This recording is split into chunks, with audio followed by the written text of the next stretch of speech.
Here we are in Atlantic City with Julian Hammerhands Rodriguez. Good night of fights. You're behind the microphone. Good card, R&B Promotions here at the Showboat. Yeah, it's always a good time. I like to be around boxing, whether I'm in the ring or out the ring, or trying to get into the business aspect of boxing. Good friend. Setting up rings too. You've done that one or two times in your life. Right. I'm gonna have my own coast. I'm gonna take control of my whole branch of my dad's company. So we're going to, he's doing all the bigger shows on, bigger level, PBC, Matchroom, and stuff like that. So I'll take care of all these shows over here. As if people don't know, watch his dad's Alex Devia, who puts up all the rings at just about every show, East Coast, West Coast, North, South. You have it. But let's get to you. Friday, March 10th, taking on Kashon Hutchinson at the Wind Creek Event Center in Bethlehem, Pennsylvania. Getting back in ring. Facing a guy, a tough kid. He's 10-5, won 7 in a row, but a pretty good crossroads fight. Yeah, I'm excited. I'm grateful, Marshall allowed us to get on the card, and it's a good platform for me to get my fight back, my first fight back after being out of the ring for a while.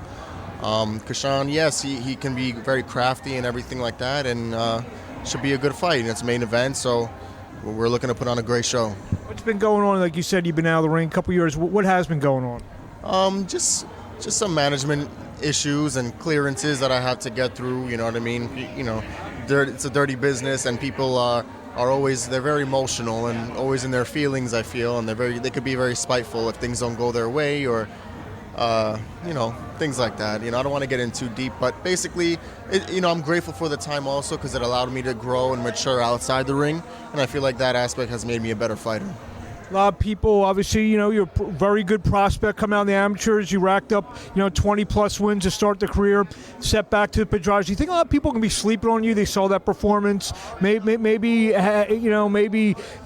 don't think what Hammerhands should have been or was. I mean, and you kind of relish that role, maybe a little bit of pressure off you? Yeah, no, I don't really, to be honest with you, I don't really even reference that fight, because I know what was going on, and I've already said what happened. And if people look at that and say it's an excuse or whatever, it doesn't really pay mind to me. I was dealing with a lot of things also outside the ring, which, again, this whole year I was able to reflect and really understand the importance of having a strong mindset and mentality and positive atmosphere throughout this business. You know what I mean? You could have all the skills and be quick and fast and have all the IQ, but if something's off and you're allowing it to get to you mentally, it'll definitely show.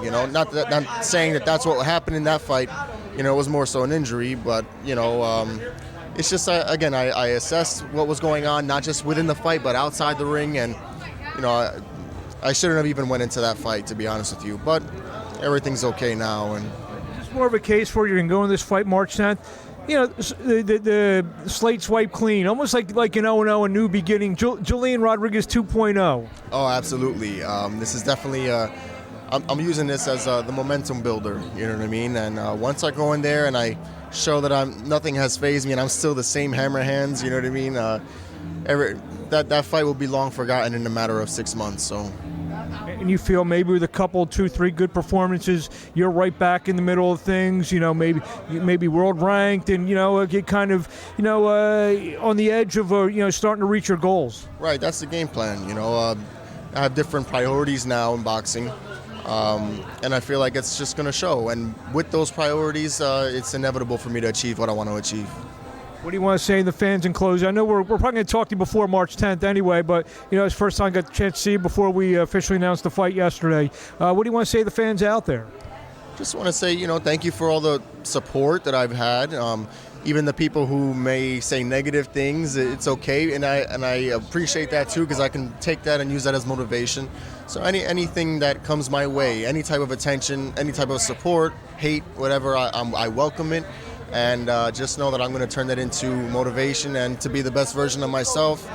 And you better get used to seeing his face, because you're going to see it whether it's in the ring, on a microphone, building the ring, whatever the case may be. I am pretty much, I want to be a fighter that's the most involved in boxing as possible. I know you've done that a couple of times. You did it again tonight, do the color commentary. You like doing it? I love it. This is what I love to do. So of course I'm going to give it all I have in terms of in the ring, but outside the ring, after I retire and all that stuff, I'm heading right back into the business. this is my life. I've been doing this since I'm a young child. I love every aspect of the sport. And I feel like there needs to be a lot of fixing within the sport as well. So I hope to be one of those that advocate for that. On March 10th, he's going to look to display those hammer hands for the crowd in Bethlehem, Pennsylvania. He takes on Kashon Hutchinson, live Kings Promotions. Julian, we'll see you in about a month.